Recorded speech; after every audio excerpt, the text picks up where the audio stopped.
Hi, everyone. Welcome back. I'm Sonika Garcia, And I'm Brad Davidson, and this is Breaking the Code, a podcast series addressing the misconceptions related to the discipline of behavioral science. We hope to arm you, our listeners, with the tools you need to make sense of behavioral science and to help you apply it to your work as communication extraordinaires.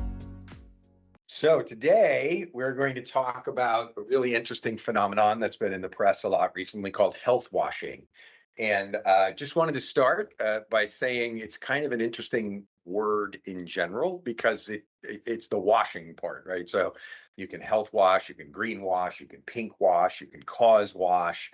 And it's one of those words that's kind of crept into the American vernacular and really the English language vernacular from the term whitewash, which literally meant to cover something in this thick white paint. You'll see it in Greece, for example, and lots of other places. Whitewashing used to actually mean clearing someone's name, right? Or you can whitewash another team, meaning you blank them, right? So if you win 9-0, you whitewash the other team. But it's that wash part, right? The idea of like whitewashing as a cover up that there's a lot of things like post-war in World War II, everybody was very eager to get on with their lives. So there was a lot of accusations of whitewashing of people's histories, conveniently forgetting what they might have done in some part of Europe because you can't arrest everyone when everyone went to war. And so whitewashing is cover up, right? It's thick white cover up. So then this idea morphed into, well, we are going to portray something mistruthfully, deceptively. So cause washing is to pretend that you care about something when you don't. Eco washing or green washing is when British Petroleum presents themselves as Greenpeace essentially. And so it's interesting, like how, and there's a couple of other examples of that in English, like gate, right? Deflate gate and spy gate. I'm a Patriots fan. Sorry, I was going to say, deflate Kate. Yeah, thank you very much. Yeah, I just wanted to remind you that was the Patriots. She's and that not happened, a Patriots fan. You know. But, Monica Gate and all those sorts of things. That actually, interestingly, comes from the Watergate Hotel. So it literally has nothing to do with gate. Like there's no semantics there. It's just like any sort of scandal is gate. And now any sort of like cover up or sort of almost deliberate misrepresentation of a product or service is a washing. And so we're talking about health washing today. I think, I mentioned pink washing. Pink washing and health washing can sort of overlap in the Venn diagram when you start getting products that are supposedly pro women's health or something like that they're both health and pink washing them. But so you said something so washing is deliberately misrepresenting something? I think so. So greenwashing would be taking something that is not eco-friendly at all, saying like, look how much we care, right? So trying to sort of, it's almost, I believe the semantics are almost like opposite. Like when you say somebody is cause washing something, that means they really aren't interested in the cause, or they're not that deeply committed to the cause, right? So but it is an interesting one. Pink washing especially is an interesting one to me because it's taking a product and just going like, now it's for women. Right. And without any real sort of substantive basis behind it. But it is morphing and evolving. I do think the semantics of washing are interesting. But, I wanted to ask you, Sanika, because this was a topic that as if people don't know, we sort of discussed what topics we're going to talk about. The reason I'm kicking it off is I think Sanika had some stuff she wanted to say, like, I mean, I think what's interesting about this when we think about health washing specifically, I know that as a consumer, I feel very confused and overwhelmed, and every brand claims to have some sort of health component. Like literally every brand. And so it's hard to and that's why I asked about like they're misrepresenting something, because I wonder, is it a complete misrepresentation, or is it like every brand will do something small related to health and then they'll kind of like overstate that it's health, like they're have a healthy mission, or it's a little bit of an overstatement, right? I think that's fair. I think one question is to degree. So for example, something that we've talked about a lot recently, maybe not on the podcast, but that is every brand is starting to become a health brand. Right. And that really reflects people's values right now, that everybody seems to value like healthy lifestyles, wellness. Wellness is always a You know, term. Yeah. right, exactly. People are starting to talk about not just your lifespan, but your health span. Yep. I'm even like, we haven't talked about it, but like there's tons of ink these days on like the very, very, very wealthy, like the Zuckerbergs of the Hmm. world, have suddenly become very thin and very fit, and Hmm. they go to the gym all the time and they wear t-shirts, right? And stuff. And so like there's this to show off their muscles. There's this real sense that like health is the new wealth. Hmm. Again, that is an expression that's old as time, but the idea that that's really what will move product now, that's a sort of health washing where Hmm. when you started out going like, well, sleep master beds there to help you rest better, and now it's like, well, sleep master beds, they'll make you healthier because sleep is part of health, Hmm. right? And so sometimes it's just a turn of the dial, as it were, a turn of the perspective, and sometimes it's just a flat lie, right? So to say something's greenwashing, someone like BP, not to like slam the extractatory industries, right? But it's hard for British Petroleum to Hmm. portray itself as an eco-friendly company. Best, what they can probably say is we're doing our best not to destroy the environment.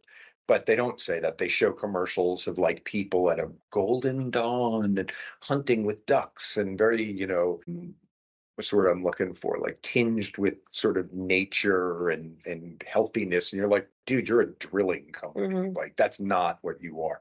That I think is when people really talk about like pink washing or green washing, is it's almost like carpetbagging, like trying to make money disingenuously by fooling people. So what are some reasons that people might do that? Yeah, I mean, I feel like from a health perspective, it seems like a low-hanging fruit that like, well, one, it's, brands don't want to be left out. So if other brands are doing it, you feel like, okay, well, I at least need to do this. Everyone cares about their health. I mean, not everyone cares about the environment. It is what it is. But like it seems like for the most part, everyone cares about their health to some capacity. So I feel like brands just want to be at least doing what everyone else is doing. And I think that's where like the overstatement and like needing to check a box comes in and all of that.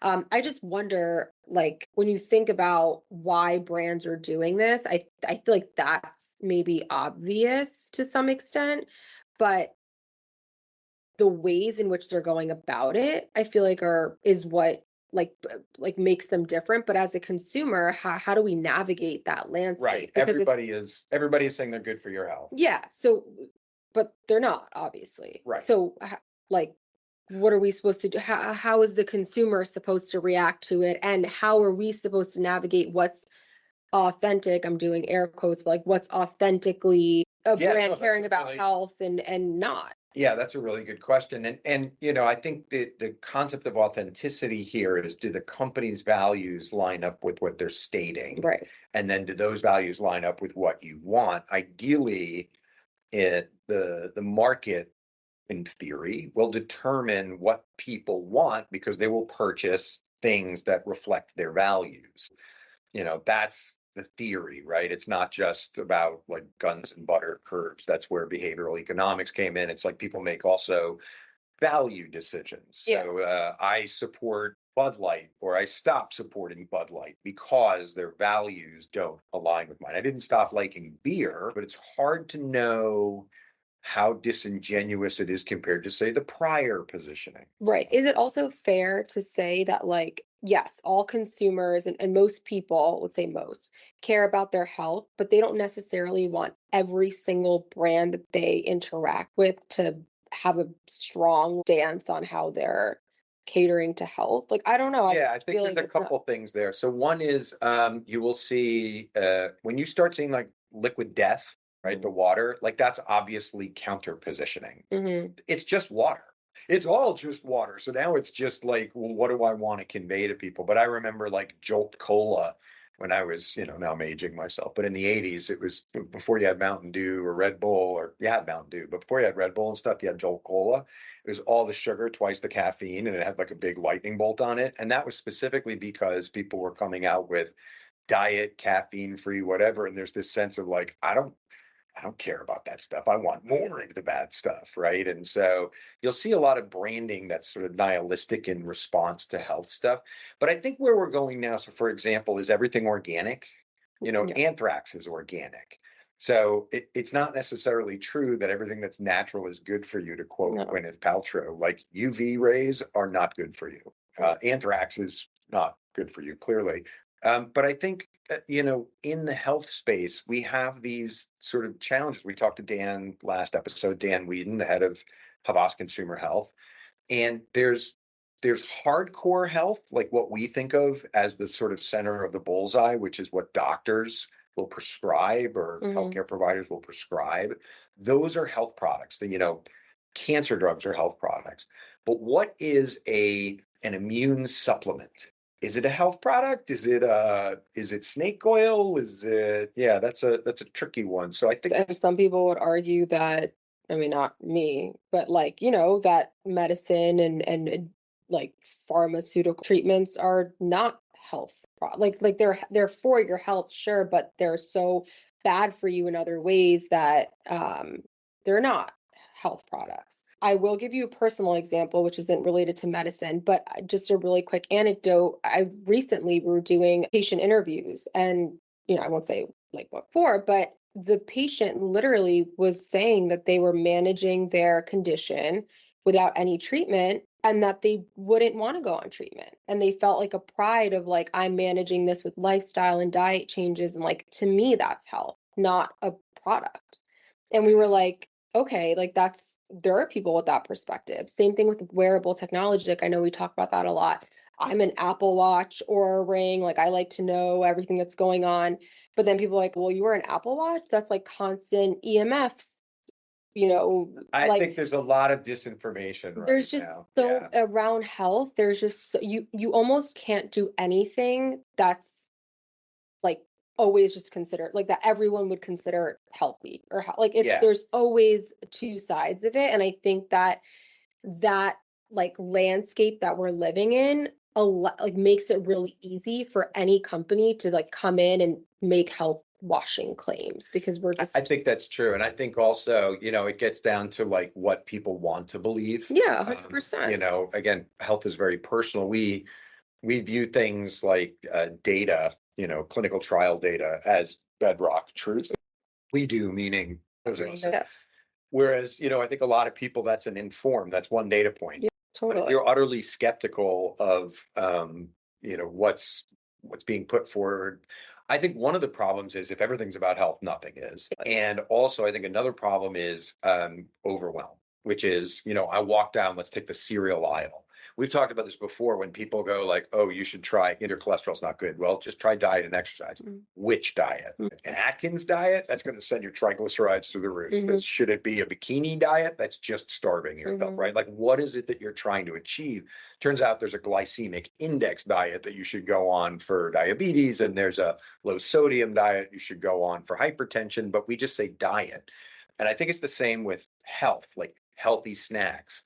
What does that mean? Mhm. Or, this is a healthy cereal, or this right here, like some of what are considered healthy protein bars essentially are candy bars if you look at the ingredients. 100%. Yeah. And I think, well, we in behavioral science, and we talk a lot from like a bias standpoint on like anchoring. And like, I think that a lot of, you said cereals, and I know I've walked down the cereal, and it's like, we now don't have like whatever chemicals are like now made with, and they're anchoring to what they previously were. So there's an improvement, but it's Right. not enough to say that you're now a healthy cereal.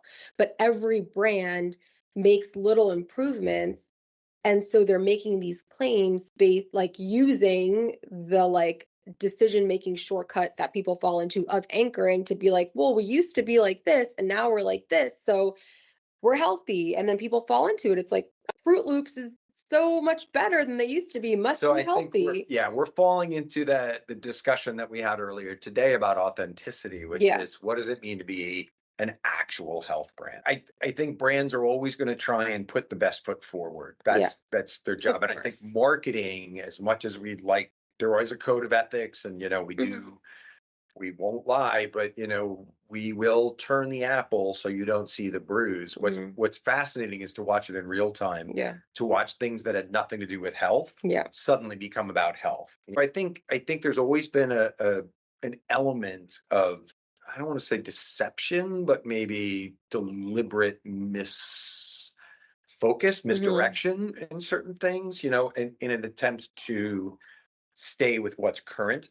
I think what was concerning to us about health washing is, again, if everything's healthy, nothing is, Hmm. and it starts to become very challenging to know what to do. And so rather than being able to effectively evaluate data on the Hmm. face of it, we Hmm. talked again, we talked to Dan Whedon about, consumers and arming them with information. If you get to the point where everything calls itself healthy, you just shut down and you just rely on your own sort of Yeah, innate that. biases, right? Which is, I don't want to do that stuff. I don't believe in it. I had a family member diagnosed with a very bad cancer, and first instinct was, what alternatives are there Hmm. to Treatment. therapy, Yeah. treatment? And I wanted to say, if they worked, they'd be treatment. Like Yeah. there's a reason that they're considered alternative. Hmm. People have looked at them closely, but there's this sense that, well, pharmaceuticals are bad, they're drugs, but Yeah. there's these other things that work and they're not drugs. If they work, they're drugs. I think you're seeing more and more and more and more. All brands claim to have a health connection. And our job in part is to help tease out what that means and also to help people understand what it means to them, Yeah. because being healthy to different people means different things. And so, and then there's mental health and physical health. I mean, that's where it really starts getting interesting. Like some of the things that claim to be healthy for you are mentally terrible for you and Yeah. stuff like that. So like being health oriented isn't a problem, but sort of whitewashing over that you're actually terrible for you Hmm. is a bit of a problem. And there's a lot of naming that's going on right now where, like we were talking about one. You want to talk about it a little bit? So. I feel like fast food is just such a easy target because it's so comical when they try to take like that stance. Like, okay, at the end of the day, you're a fast food chain, but like KFC taking fried out of Yeah. Kentucky Fried Chicken. Also, I forget which country it was in, but McDonald's or yeah, I think it was McDonald's or Burger King. They had a vegetarian day or plant-based day, so the whole menu for one day was plant-based, and it was to I don't know if it was to show like, okay, to be healthier, but also obviously meat is like bad for the environment. And like they took that kind of stance and it was for one day. And everyone was like, what is the point of this? Like, Right. why are you doing this? And what is the point of doing this for one day? And it was like so much marketing and PR and hype that went into like, and it completely fell flat because people were like, That's right. you're not like, what is the point? At the end of the day, I think, health washing is damaging in the sense that it cheapens the brands that are truly trying to do something for someone's health. There's no equity there. There's just trying to make a buck. So this has been really interesting so far. Why don't we just give some final thoughts on it, right? Because I think obviously this is a phenomenon. I think a lot of people have been talking about it, in different ways. But like, let's just think about like what are the impacts, Yeah. both on the individual and then for brands. Like, let's give some recommendations here, right? So Well, go I ahead. mean, I feel like from a brand standpoint, because we've stated, everyone's sort of health washing. If everyone's talking about health, and it loses its meaning and people get confused and there's a lot of uncertainty on what means what. I think for health brands and obviously our clients and a lot of brands, health and like being good for someone's health is sort of the bottom line, I think, at this point and like expected. I think brands need to now be challenged in like what can we do a little further than health washing. Like, there needs to be something bigger, and I think that that's where like the mental health comes in because I think physical health has been so talked about and focused on, and now brands are starting to bring in like, okay, well, for like we don't need to talk about physical health anymore. We need to bring in mental health, and that's become like where people are going to kind of try to do more. But I even think mental health is becoming so talked about. So I think it's for our brands continuing to find ways to push beyond traditional health to do something different. I would add to Communicate that, differently. not just only different, but meaningful, right? Yeah. So I think there's a bit of an exhaustion with purchasing hats or badges or t-shirts. There's nothing wrong with a stand up to cancer t-shirt. Nothing wrong at all. There's nothing wrong with an oddballs hat, which is either a rugby or just a general sport thing in the UK. I think for mental health in sports, right? But there's something wrong if you're wearing an oddballs hat and I'm wearing one and I go, how you doing? And you go, I think I'm depressed. And I go, I don't want to hear about it. Right. Like, so it was just a stance. Like, I think that, on a personal level, I've had friends wear things that if you ask them about them, it's more of a fashion statement than not. Again, no harm, no foul. But I think from a brand standpoint, that's not what you want to be doing, right? I think when people are genuinely concerned about their health or the health of their loved ones or the health of the planet, right? I think that's where health starts to really be this larger metaphor, right? I think greenwashing is a form of health washing. Oh I yeah. think a lot of these things are all very interrelated right now. And I think it's just if everything is for sale, people start to hold on to their wallet a little bit. And I think for health brands, it sort of raises the stakes. People get very upset when you lie to them, but people get really upset when you lie to them about healthcare products because there's something very central about that, and so I really think for our brands in particular, whether they're consumer brands like what Dan talks about or what we tend to spend our time on, which is prescription brands, I think the importance of being genuine and not trying to stretch the data and not trying to overstate the case is really where we need to go. Because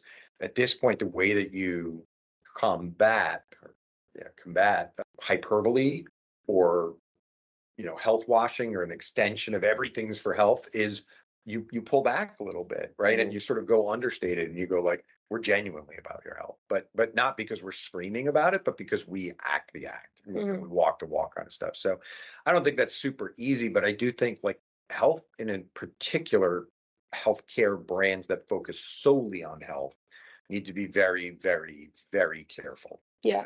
And another thing, I forget if we said this, but like health means something different to everyone. And this goes back to the work that we do in like anthropology and just understanding humans in general. Wellness means something different people. And I think if a brand really wants to make an impact, we need to do the work and understanding like what does a particular group of people or a particular person, when they say that they care about their health or they want to be healthy, what does that mean? What does that mean? It doesn't always mean physical health. Sometimes it means social health. Sometimes it means mental health. Sometimes it means culture, like health of their household, their culture. Like it gets a lot deeper. I think health is just such a broad term, and brands assume people's priorities are different. People and health again, like I said, it's so diverse. And speaking of health, we have an exciting announcement. This will be Sanika's last podcast. For a little bit. Yeah. Not for too long, but she's going to take a break. She'll be back as a new mom again in a couple of months. But I just wanted to say it's been like pretty fun for 35 episodes. So we're all going to bid the best of luck to you in this journey that is ahead. And you'll hear more from Gabe, which is always a nice treat. So Gabe will keep your secret. Yeah, it'll be all good. All right. Sanika, I'm Brad Davidson. And I'm Sonika Garcia. I will talk to all of you in a few short months. It won't be that long. All right. Thanks, everyone. Bye. Thank you. Breaking the Code is a podcast created and produced by Havas Health and Use Medical Anthropology Department. Hosted by Brad Davidson and Sanika Garcia. Content and post-production audio editing done by Gabriel Allen Cummings, and inspiration from all of you. Thank you for listening and for your continued support. If you enjoy these episodes, we would love to hear from you. Please leave a rating, subscribe, and send us a message to our mailbox at medicalanthropology@havas.com. Until next time.